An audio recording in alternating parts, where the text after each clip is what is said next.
Obrigado, Ronaldo. Boa noite. Boa noite também para você que está em casa. Estamos chegando com muita notícia para você nesta quinta-feira de chuva. Friozinho até gostoso em Fortaleza, né, Bianca? Até agora, né? Desde as primeiras horas da manhã até agora a gente está nesse climinha, que nem parece que é Fortaleza. Boa noite, Alexandre.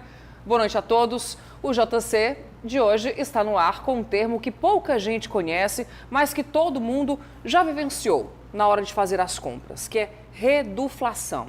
É aquela prática de reduzir a quantidade ou a qualidade dos produtos e manter, mesmo assim, o mesmo preço. Pois é, essa é uma saída encontrada pelas empresas para driblar a inflação e não elevar os valores. Mas será que isso é legal? E as indústrias precisam avisar quando isso acontece? Nós fomos conferir com os órgãos de defesa do consumidor. Reduflação. Diminuir a quantidade de produto para não aumentar o preço. Essa estratégia no passado era utilizada para se ajustar à mudança do perfil das famílias, que foram reduzidas ao longo das últimas décadas. Então, aquelas embalagens tradicionais de 1 litro, 2 litros, 3 litros, terminavam sendo excessivas e o consumidor perdia porque o produto simplesmente vencia. Hoje, a indústria está usando como uma estratégia disfarçada para fazer o repasse de preço, uma vez que, mantendo o mesmo preço de um determinado produto, ele entrega uma quantidade menor ao consumidor. Em relação ao preço do quilo, é mais fácil perceber o aumento, mas quando se trata de gramas ou ml, a gente acaba pagando mais caro ou o mesmo valor por uma menor quantidade do produto. Até o macarrão, que eu tenho o costume de comprar macarrão, era de 500 gramas, agora é de 300, 200, 250, né? Tudo diminuiu a quantidade e o preço aumentou, né? Nem todo mundo percebe a diferença. É o caso da Daiane. Ela vem tão apressada ao mercado que pega os produtos sem olhar se a quantidade nas embalagens mudou. Não sou muito de prestar atenção nessas coisas não, mas a partir de hoje eu vou começar a prestar atenção. As marcas devem avisar se ocorrerem mudanças. É o que diz o Código de Defesa do Consumidor. Quando existe redução da quantidade do produto, os fornecedores, os fabricantes, eles devem trazer essa informação na embalagem. A embalagem ela tem que trazer que houve essa alteração, deve trazer a quantidade que era antes, a quantidade que está sendo agora, e essas informações deverão estar de formas destacadas para o consumidor. Quem encontrar produtos que estão sofrendo reduflação pode denunciar nos órgãos de fiscalização.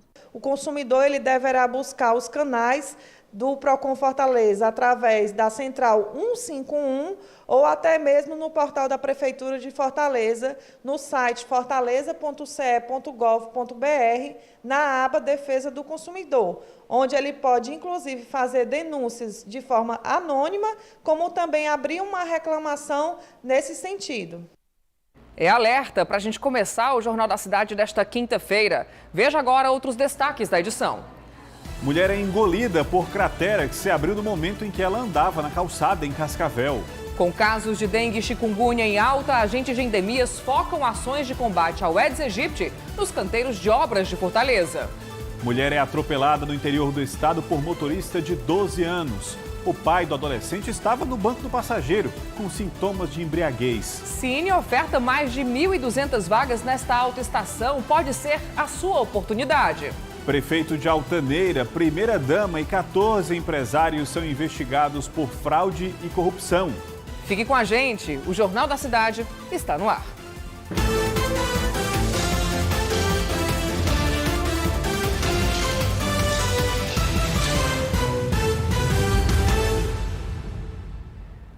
A polícia do Ceará investiga uma suposta organização criminosa suspeita de fraudes e corrupção na prefeitura de Altaneira, cidade da região do Cariri.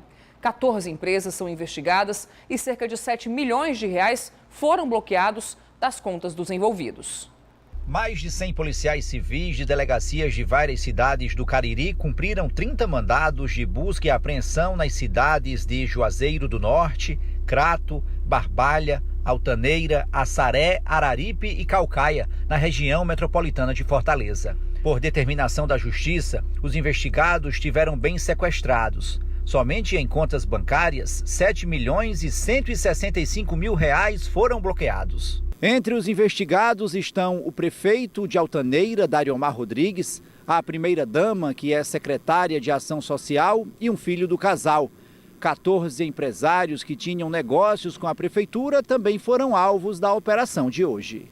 Essa foi a segunda fase da operação que apura um suposto esquema de corrupção na prefeitura de Altaneira. Entre os crimes que teriam sido cometidos pelos envolvidos estão desvio de recursos públicos, fraudes a licitações, lavagem de dinheiro e corrupção ativa e passiva. Por determinação da Justiça, as investigações estão sob sigilo.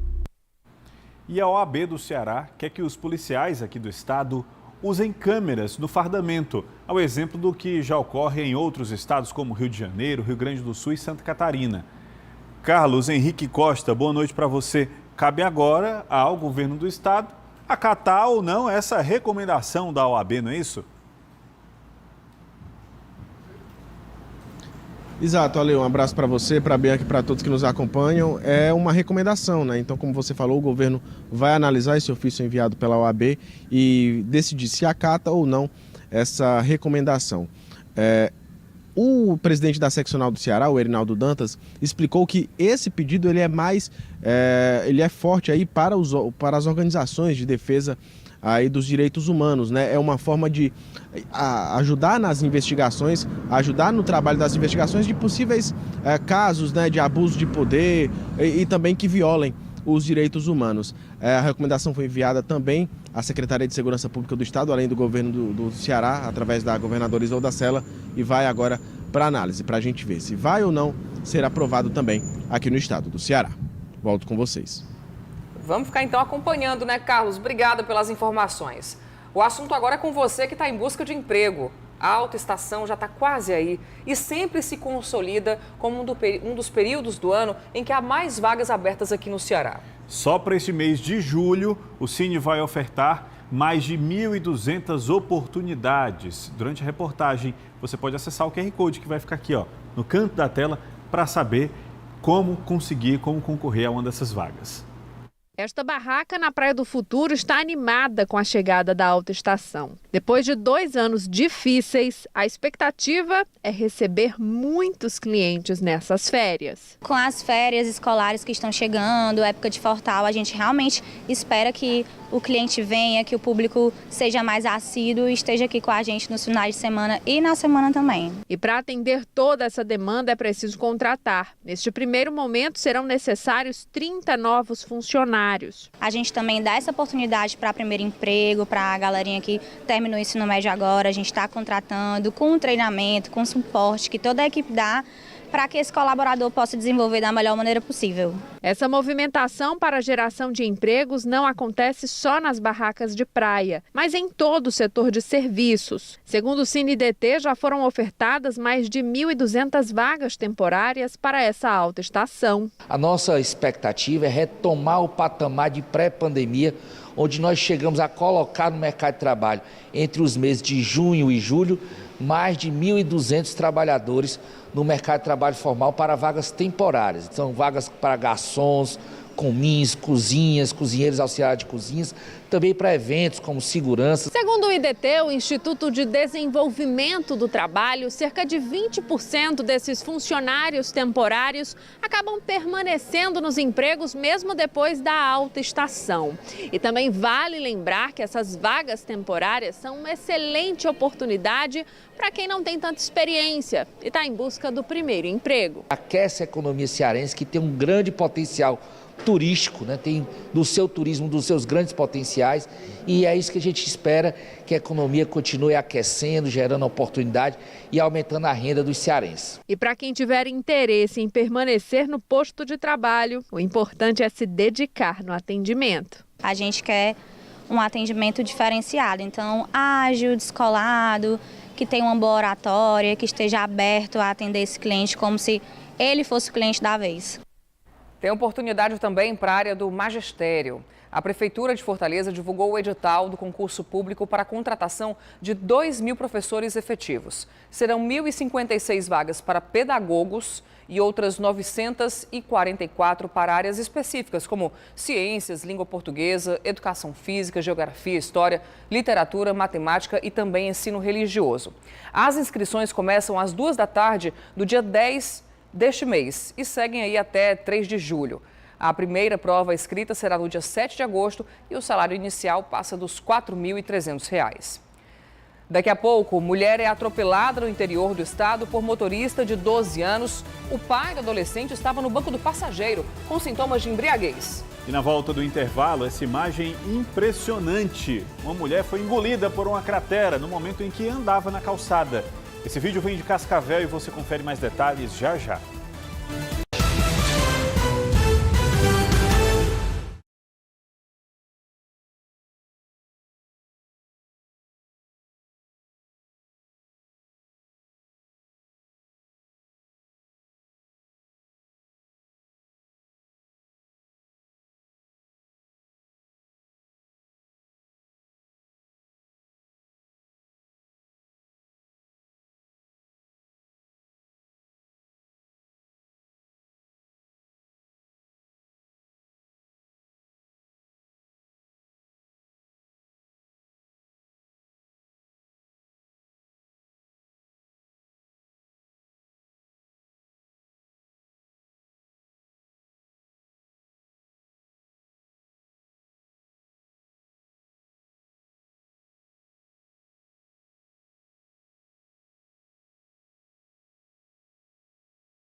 O Ceará venceu o Fortaleza no primeiro Clássico Rei do Brasileirão e deixou a zona de rebaixamento. Foi o único gol nos acréscimos do primeiro tempo.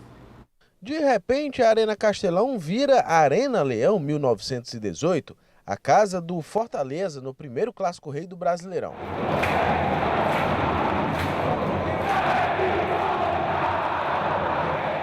Eu acho que a gente ganha. A gente veio de algumas derrotas aí, mas acho que hoje é pena no Ceará. Eu sou Ceará, mas acho que vai dar empate. Por que acha que vai dar empate? Porque é jogo de comadre, né? Mas para o Castelão virar a toca do Leão, o tricolor precisava da vitória para tentar deixar a lanterna da Série A. Uma partida muito difícil, con un hombre menos durante 80 minutos y Ochimio respondió, o de manera física, y respondió también de un jeito inteligente para jogar esta partida muito difícil. A movimentação mostrou que o Leão tinha vontade.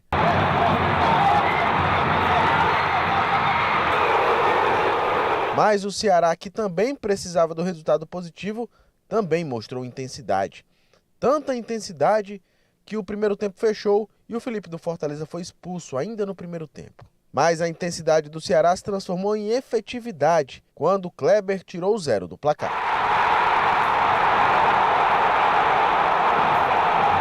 Eu não tenho o que falar desse menino.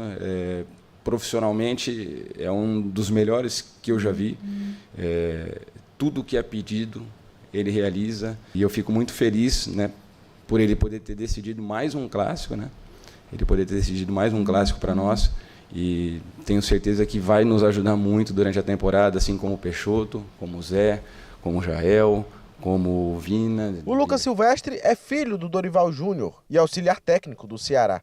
Ele substituiu o pai, suspenso na última partida do Brasileirão. Já do outro lado, o Vojvoda, que também sabia da importância do resultado positivo, teve chances no segundo tempo, mas a finalização continuava sendo um pecado. Mi trabajo es controlar también mis emociones, ¿sí? Y yo comprendo que o torcedor esté en ese momento o chateado. Mesmo que vencesse o clássico, o Fortaleza ainda assim não sairia da última posição do Campeonato Brasileiro. Só que com a derrota para o Ceará em plena Arena Castelão, a situação do tricolor se complicou. São apenas 2 pontos conquistados até aqui e a situação, que era difícil, se torna preocupante. No tivemos la eficiencia que tal vez este partido necesitaba. Já para o vovô, essa vitória pode ser um recomeço, principalmente para quem necessita urgentemente se firmar. A gente precisa aumentar ainda mais a nossa intensidade nesses jogos brasileiros para que a gente possa sair dessa zona que realmente é ruim. Não é o lugar que o Ceará tem que estar no Campeonato Brasileiro.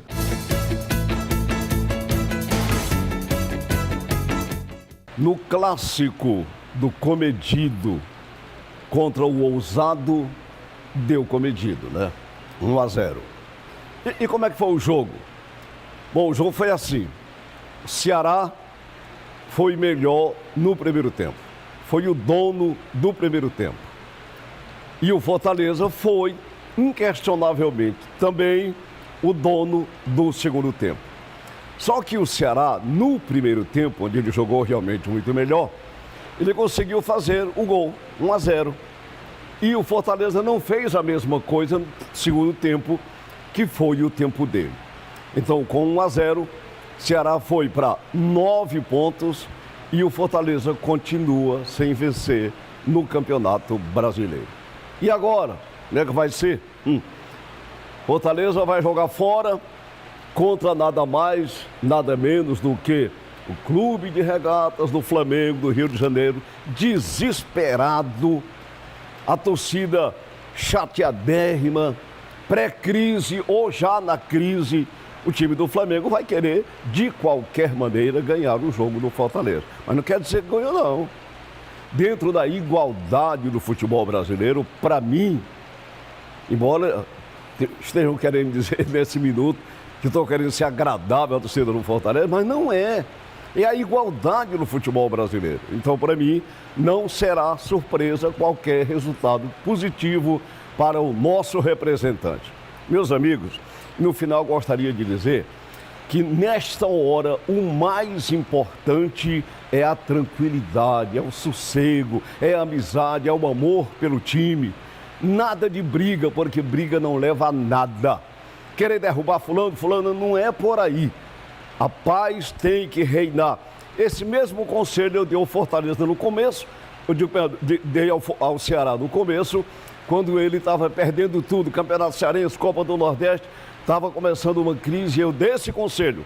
Calma, tranquilidade. A coisa mais fácil do mundo é empurrar um bêbado na beira do abismo. É ou não é? Passe uma boa noite e até amanhã.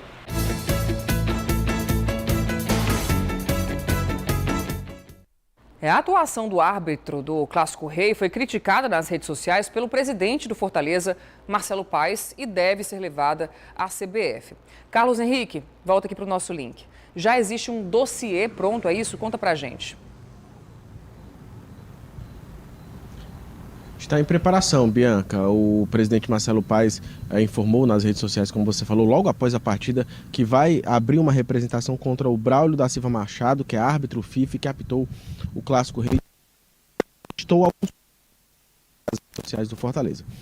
Foram quatro tópicos. O primeiro, o exagero na expulsão do volante Felipe, que foi após aquela confusão que a gente viu na reportagem ainda há pouco. O gol marcado além dos acréscimos dado por ele, então a alegação é que o gol do Kleber do Ceará já tinha passado o tempo de acréscimo e aí provavelmente não valeria. Ponto 3, pênalti claro não marcado, jogador adversário com o braço aberto em movimento natural. E o quarto ponto, fim do jogo antes do tempo mínimo pedido e anunciado. Então foram esses pontos, né? Inclusive houve análise do VAR no lance do Fernando Sobral, que é o terceiro ponto aqui dos listados pelo presidente Marcelo Paes. E aí o que resta é esperar para ver qual vai ser o resultado de toda essa análise aí da CBF. Vamos ver o que é que o Marcelo Paes falou nas redes sociais. Solta aí. Errou em todos os lances capitais do jogo. A expulsão do Felipe totalmente desnecessária. Um cartão amarelo resolveria a situação. Um excesso de rigor. Depois do gol do Ceará, já tinha passado os acréscimos. Ele deu 10 minutos, já estava com 56. Ele levou o apito à boca e não parou o jogo como deveria ter parado. O Ceará voltou a bola para armar o ataque. Deveria ter parado o jogo ali. E um pênalti claro no segundo tempo. A bola desviou na mão do Fernando Sobral. Um gesto antinatural. Desviou a trajetória da bola, ampliou a área do corpo. E o VAR não se posicionou, o árbitro nada fez. E para terminar, no final do jogo, ele termina no segundo tempo, antes do tempo dado como acréscimo. Então, realmente, uma arbitragem desastrosa, que prejudica o nosso trabalho. Não quero aqui colocar a culpa da não vitória só em função disso, mas isso tem que ser averiguado, porque um árbitro FIFA não pode ter uma arbitragem tão ruim assim e errando sempre contra o mesmo time. JC fala agora de saúde, porque os hospitais lotados de pacientes com arboviroses, chikungunya, dengue, zika, estão fazendo com que a Secretaria de Saúde de Fortaleza adote cada vez mais estratégias para combater o mosquito Aedes aegypti, transmissor de todas elas. Desta vez, o foco das ações dos agentes de endemias são os canteiros de obras aqui na capital.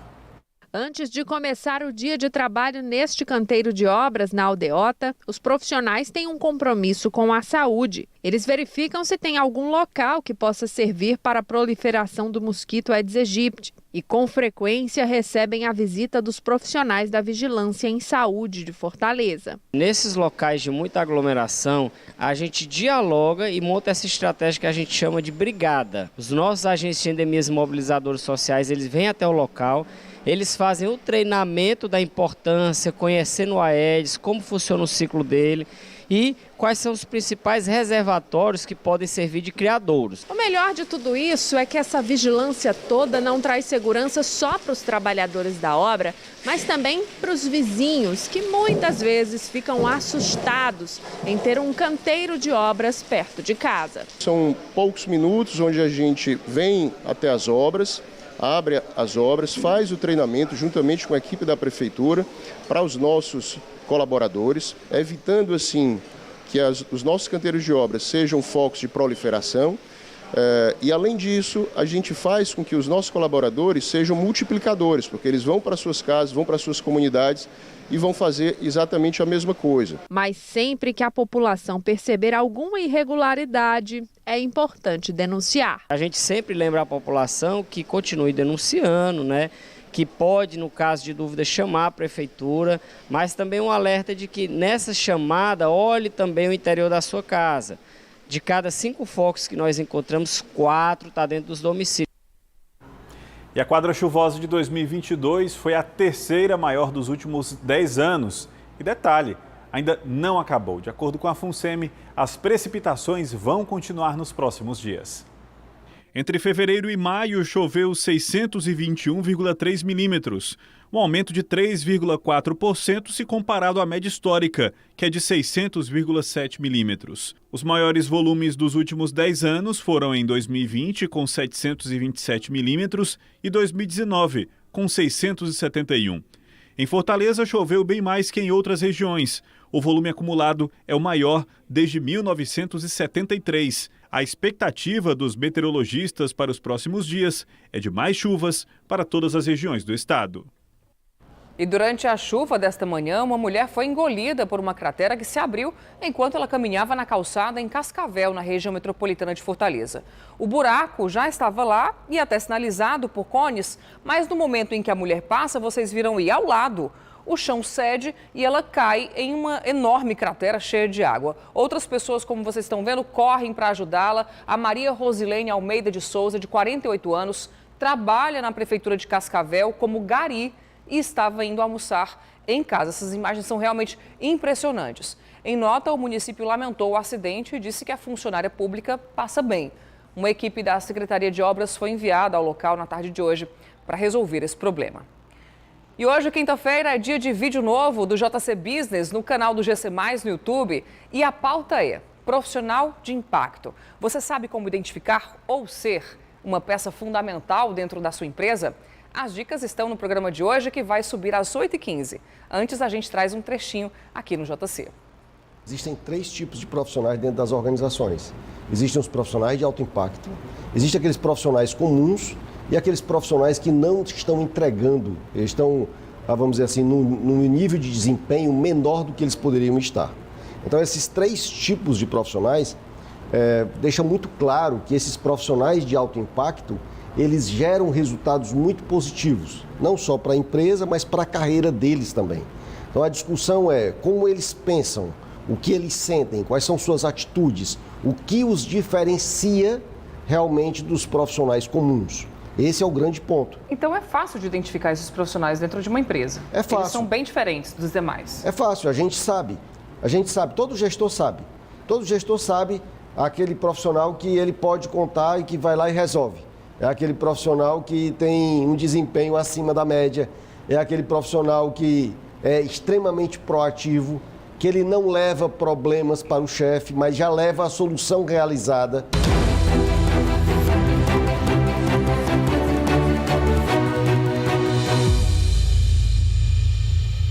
Então, lembrando, a entrevista completa vai estar disponível no canal do GC+, no YouTube, às 8h15, daqui a pouquinho. Acessando o QR Code que está aqui na tela, você pode se inscrever no canal do GC+, no YouTube. Para ser avisado no início da entrevista, é só ativar as notificações clicando no sininho. E veja em instantes, mulher é atropelada no interior do estado por motorista de 12 anos. O pai do adolescente estava no banco do passageiro, com sintomas de embriaguez. E mais, homens suspeitos de participar de assassinato de surfista na Varjota são presos.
Uma mulher foi atropelada em Juazeiro do Norte, no Cariri, e o motorista do carro tinha apenas 12 anos. O pai do adolescente estava no banco do carona com sinais de embriaguez. Hugo de Leon, boa noite.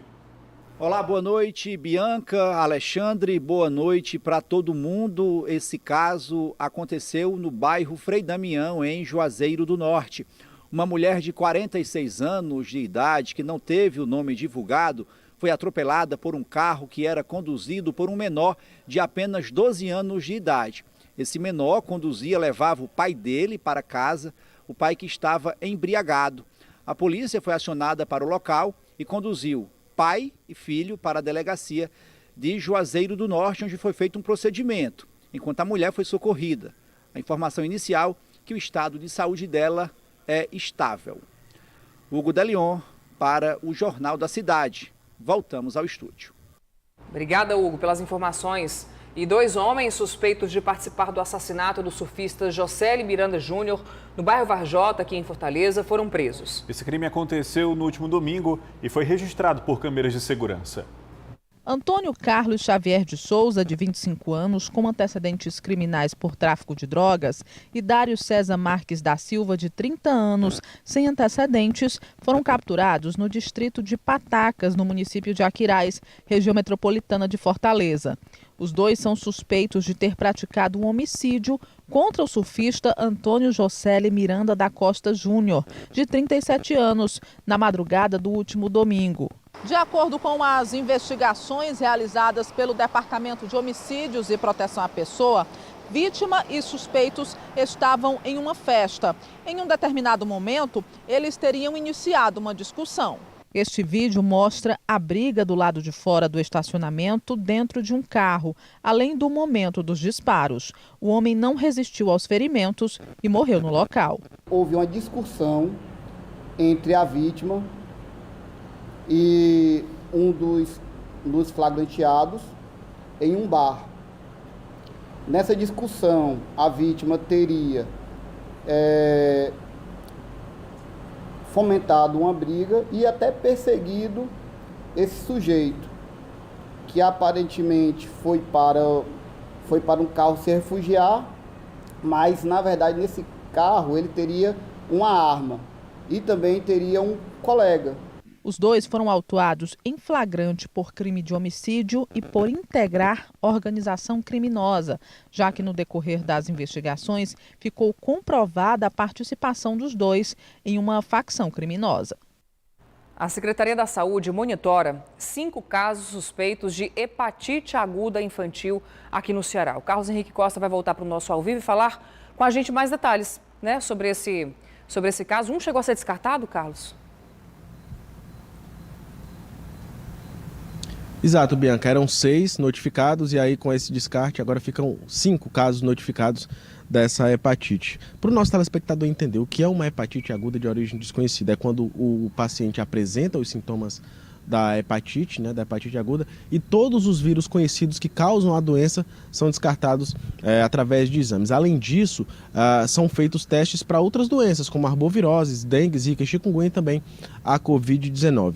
Para o nosso telespectador entender, a hepatite ela apresenta diversos sintomas, dentre eles os gastrointestinais, que são vômito, diarreia e dores estomacais, febre, dor muscular. E além disso, é possível observar uma coloração amarelada, tanto na pele quanto no olho da pessoa. Volto com vocês. Obrigada, Carlos. Uma jovem cearense com uma doença rara, degenerativa, está tentando dar mais visibilidade para estudos conduzidos ainda de forma tímida aqui no Brasil. O nome da doença é um pouco esquisito, ataxia de Friedreich. A FDA, que é a Agência Reguladora de Saúde dos Estados Unidos, já desenvolveu um medicamento para controle dos sintomas, mas que ainda não tem previsão de chegar por aqui. Thaís é uma jovem empresária que mora no Eusébio, na região metropolitana de Fortaleza. Aos 16 anos, ela sentiu falhas na coordenação motora. Foi bem difícil descobrir que ela tinha uma doença genética degenerativa, a ataxia de Friedreich. Comecei a perceber que ao andar de salto era mais difícil, né? Comecei a sentir algumas coisas. E eu malhava, sempre malhei desde muito nova. E minha mãe começou a reparar mais. A mãe conta que a família demorou 2 anos para ter um diagnóstico preciso. O irmão mais velho de Thaís tem o mesmo problema. Então, descobrir o que causava dificuldade de locomoção e da fala era uma prioridade para eles. A família aprendeu a conviver com o que, para muitos, são limitações, mas para eles foram apenas adaptações ao cotidiano. O mais importante é que precisa aceitar, né? Aceitar que aquilo é um fato, não tem como mudar, está na genética. Então, a busca tem que ser em poder viver melhor, tentar viver melhor, né? Fazendo as adaptações necessárias, não parando de se movimentar, de tentar seguir a vida de uma forma normal na medida do possível, com suas limitações, é claro. Se vou subir algum degrau, peço ajuda, não, sabe, tipo assim, não tenho vergonha nenhuma de dizer, ei, me ajuda aqui. Hoje em dia, Thaís não se limita a fazer nada. O movimento é algo que melhora a mobilidade dela. A empresária enfrenta a ataxia de frente com coragem e determinação. A jovem esteve há pouco tempo na Unicamp, um dos poucos lugares do Brasil que estuda a anomalia. Marcondes França, coordenador da universidade, é cearense e participou de várias lives sobre a ataxia. Ele explica sobre a doença degenerativa. O termo ataxia significa descoordenação. Então, qualquer paciente que tenha dificuldade na execução de movimentos finos nas mãos, como, por exemplo, fechar uma fechadura, um botão, tomar um copo d'água, dificuldade para caminhar em linha reta, de maneira satisfatória, ele pode ter uma ataxia. A ataxia genética hereditária de herança recessiva mais comum do mundo chama-se ataxia de Friedreich. A ataxia de Friedreich é uma doença pouco conhecida. Para se ter uma ideia, são cerca de 1.000 casos relatados no Brasil. Existem alguns em São Paulo, outros na Bahia e aqui no Ceará são pouco mais de 10 casos conhecidos pela família.